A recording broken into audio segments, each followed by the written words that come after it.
तो चलिए आज हम लोग मंगलम पाठ के 5वें और अंतिम श्लोक की ओर बढ़ रहे हैं। आज हम लोग इस चैप्टर को रीड करेंगे। इसका जो क्वेश्चन आंसर है उसको भी हम लोग बारी बारी से बनाने का कोशिश करेंगे। सबसे पहले इस चैप्टर को रीड कर लेते हैं। जैसा कि आपको मालूम है कि हम लोग जो संस्कृत का ये जो अध्याय शुरू किए हैं और सारे चैप्टर को अध्याय को बारी बारी से आपके अपने YouTube channel correct reading by Dhananjay Kumar पे सारे वीडियो डाला जाता है।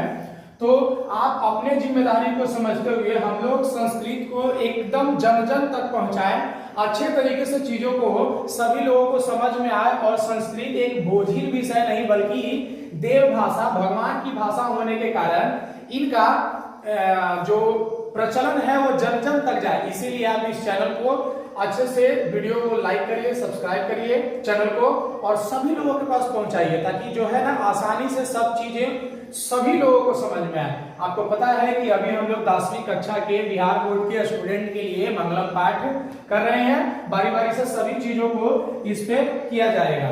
तो आइए हम लोग जानते हैं कि मंगलम पाठ उपनिषद से लिया गया है और उपनिषद के रचयिता महर्षि वेद व्यास हैं।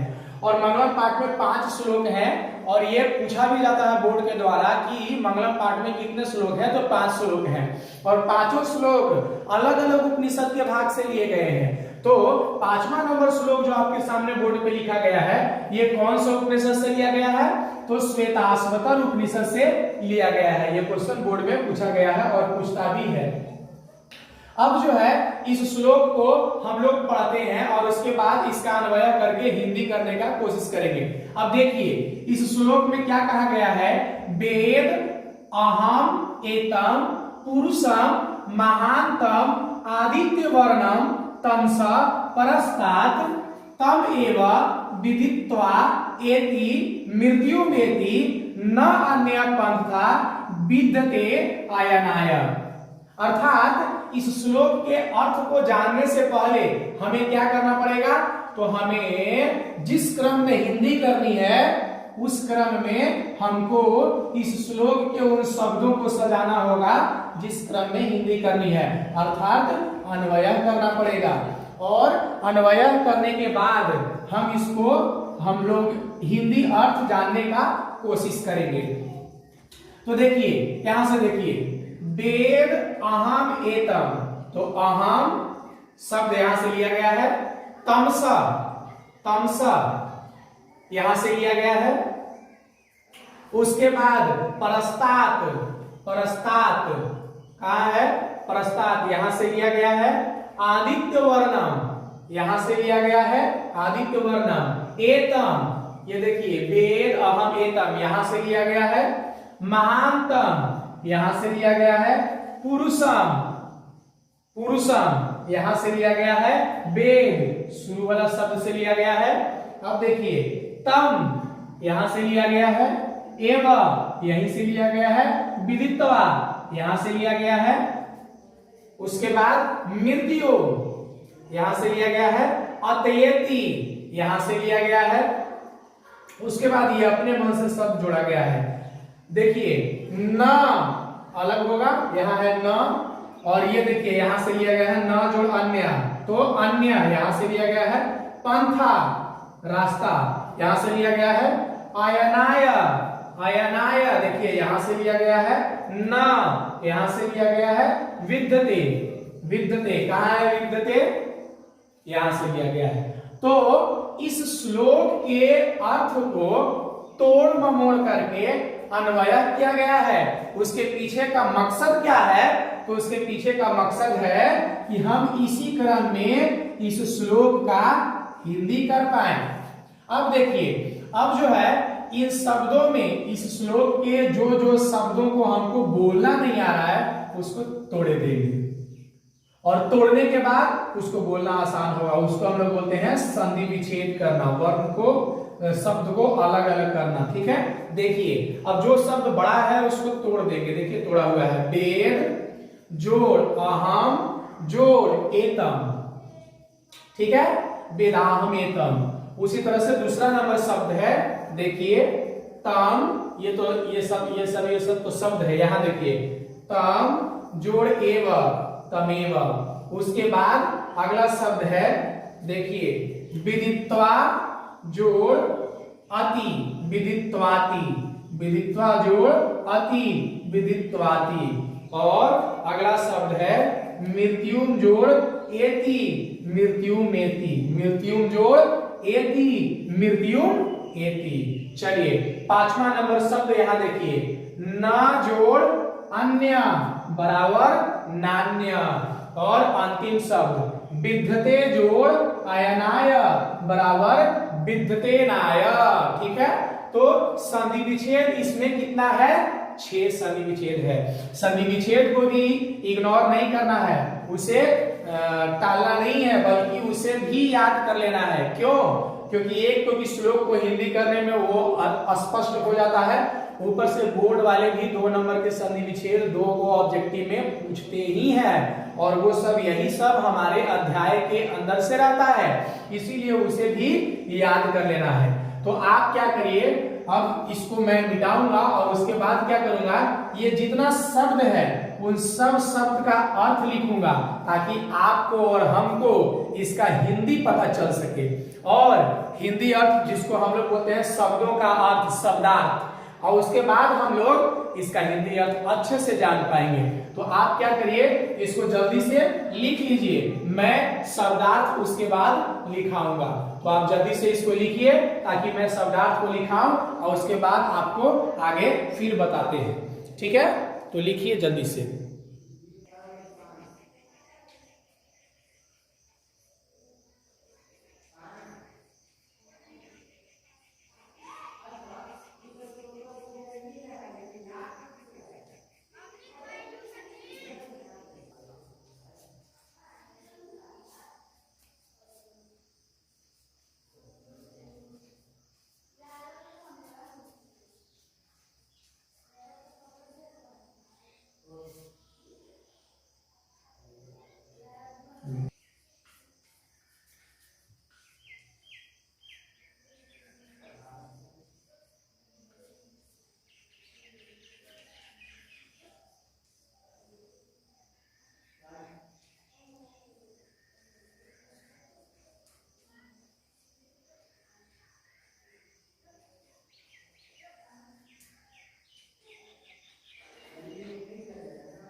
तो आपने देखा कि ये जो हमारा मंगलम पाठ है, इसका जो अंतिम श्लोक है, इसके अंतिम श्लोक में हम लोग शब्दार्थ की ओर बढ़ रहे हैं। और ये देखिए अन्वय किया हुआ है, अब शब्दों का अर्थ आ जाएगा तो आराम से हम लोग इसका हिंदी कर लेंगे।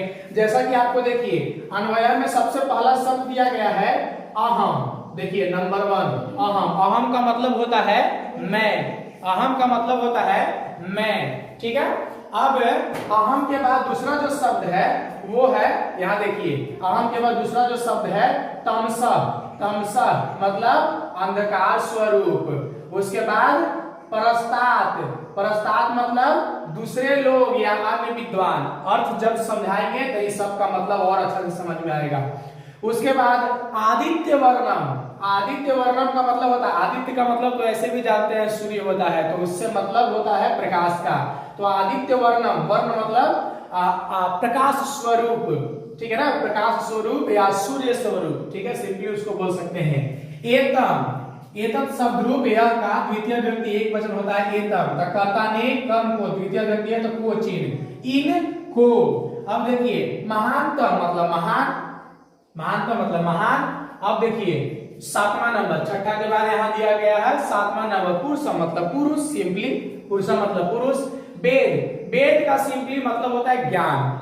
वेद का मतलब सिंपली होता है ज्ञान। ज्ञान से ही शब्द निकला हुआ है ज्ञानी, ज्ञान से ही शब्द निकला हुआ है विद्वान। ठीक है ना, तो ये यही शब्द से सब चीज का उत्पत्ति, सब शब्दों की उत्पत्ति होती है। वेद का सिंपली अगर हम लोग मतलब जाने तो वो होता है ज्ञान। ठीक है ना, ज्ञान सद्बुद्धि। तमेव, तमेव तम का मतलब होता है उसको, तम का युष्मत शब्द द्वितीय व्यक्ति एक वचन हो जाएगा तो को चिन्ह लग जाएगा, तो उसको आएव है तो उसको ही। विदित्वा, विदित्वा का मतलब होता है जानकर, शब्द है विदित्वा, विदित्वा का मतलब होता है जानकर। 11वां नंबर शब्द दिख रहा है मृत्यु, द्वितीय व्यक्ति लगा हुआ है तो कोचिन, कर्ता ने कर्म को, द्वितीय व्यक्ति। मृत्यु मतलब मृत्यु को। अतयेति, अतयेति का मतलब होता है पार कर जाते हैं, पार कर जाते हैं, ठीक है ना। अतयेति का मतलब पार कर जाते हैं। अब अपने मन से जो यहाँ शब्द दिया गया था ये देखिए, ये एतत् शब्द रूप पंचमी विभक्ति एक वचन ये है, तो पंचमी विभक्ति एक वचन से चिन्ह के साथ यूज होता है अलग के भाव को बोध कराने के लिए, जो कि यहाँ लिखा हुआ भी है। तो पंचमी विभक्ति एक वचन देखिए, ए तस्मात् पृथग, इससे अलग, इससे अलग। ए तस्मात् पृथग मतलब इससे अलग, अन्य मतलब दूसरा, पंथा मतलब रास्ता,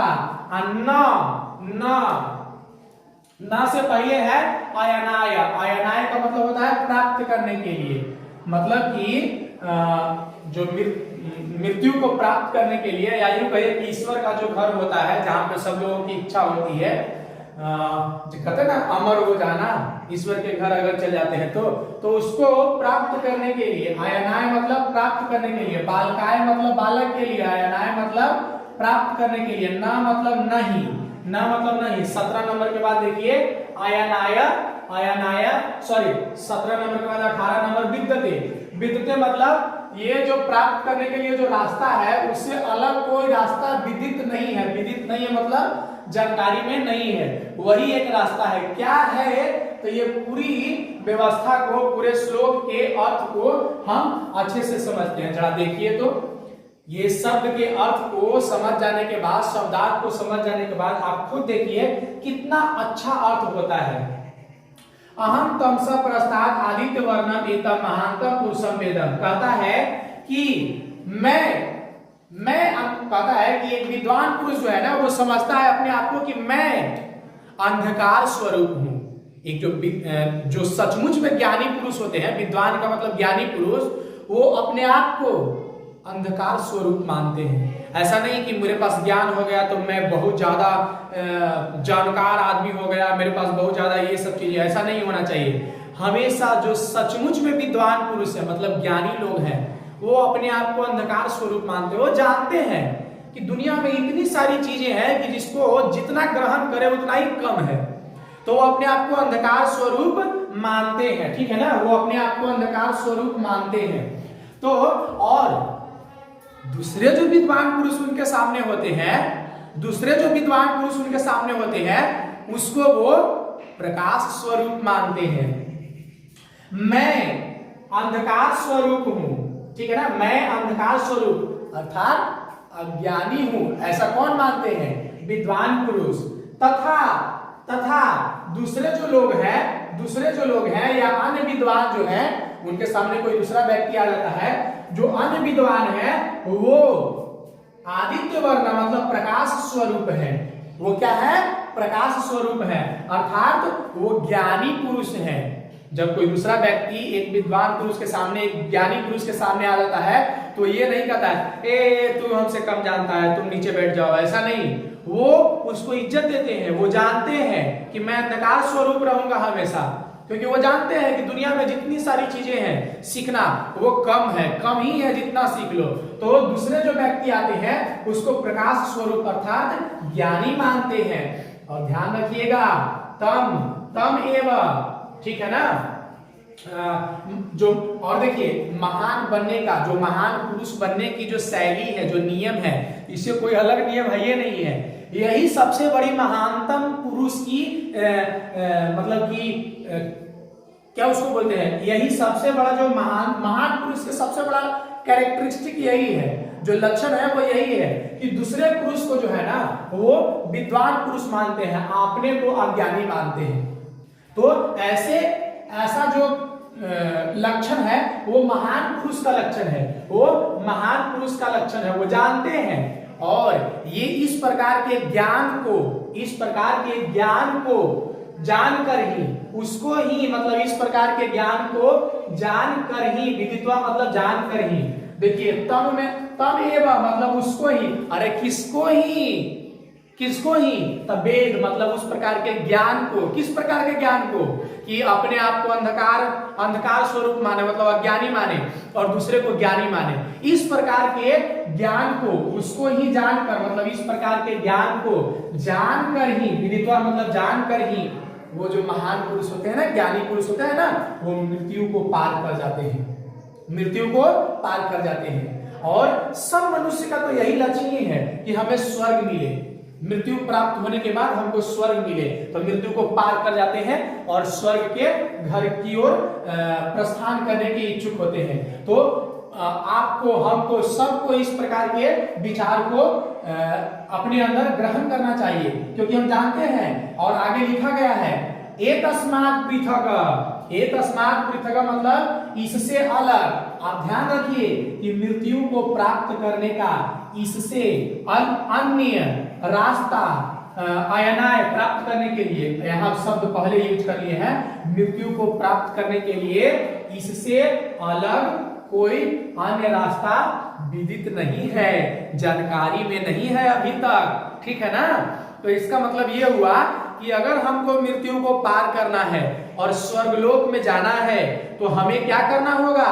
एक अपने आप को अज्ञानी व्यक्ति मानना होगा। जो विद्वान पुरुष होते हैं, मैं पिछले क्लास में ही बोलता आया था, शून्य पुरुष अपने आप को मानते हैं, शून्य मानते हैं, एकदम खाली।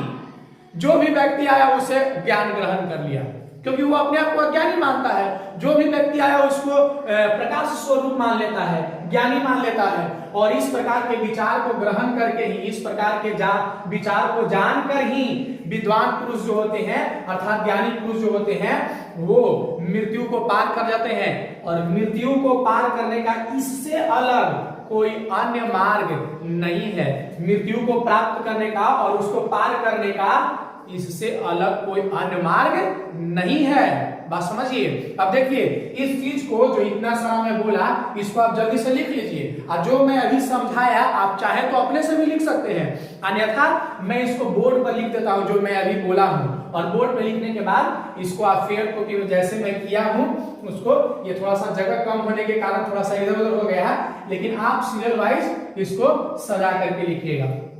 तो इसको आप जल्दी से लिखिए, मैं इसका हिंदी कर देता हूं, ठीक है ना? चलिए, तो इसको आप जल्दी से लिखिए और मैं इसका हिंदी कर देता हूं।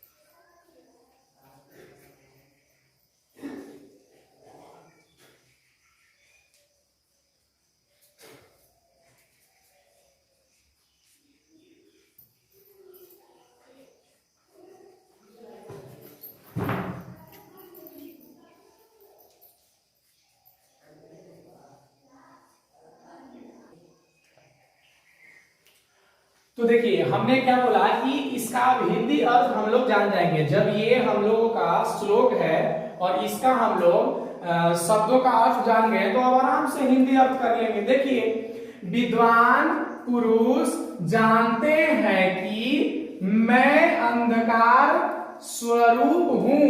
अंधकार स्वरूप हूं अर्थात इसका मतलब कम जानने वाला। कम जानने वाला मतलब अज्ञानी हूं, तथा दूसरे विद्वान पुरुष प्रकाश स्वरूप। प्रकाश स्वरूप अर्थात इसका मतलब ज्ञानी है। इस प्रकार के विचार को विदित्वा मतलब जानकर तब एवं वे मतलब इस प्रकार के विचार को जानकर ही वे मतलब कौन? विद्वान पुरुष मृत्यु को प्राप्त कर लेते हैं।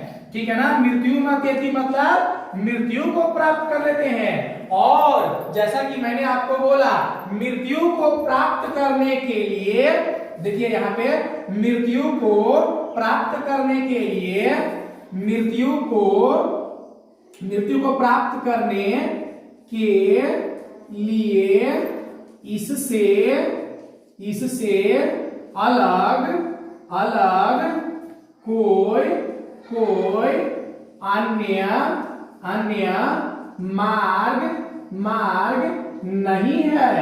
आप और हम इस बात को ध्यान रखिए कि अगर मृत्यु को प्राप्त करना है और ईश्वर के घर जाना है तो अपने आप को कभी विद्वान पुरुष नहीं समझना चाहिए, क्योंकि एक विद्वान पुरुष जो सच में विद्वान होते हैं वो अपने आप को अंधकार स्वरूप मानते हैं और दूसरे जो पुरुष उनके सामने होते हैं उसे विद्वान पुरुष मानते हैं, अर्थात प्रकाश स्वरूप मानते हैं। और इस तरह के विचारधारा को वो जानकर ही जो है मृत्यु को प्राप्त कर लेते हैं। और मृत्यु को प्राप्त करने के लिए इससे कोई अन्य मार्ग नहीं है, ठीक है ना, इससे कोई अन्य मार्ग नहीं है। इसका मतलब ये हुआ कि ये श्लोक जो श्वेताश्वतर उपनिषद से लिया गया है, इसका जो अर्थ है बड़ा ही सुंदर अर्थ बताया गया है। तो अब ये जो हमारा श्लोक हुआ, ये चैप्टर पूरी तरह से इंड हो गया, ठीक है ना, पूरी तरह से चैप्टर इंड हो गया।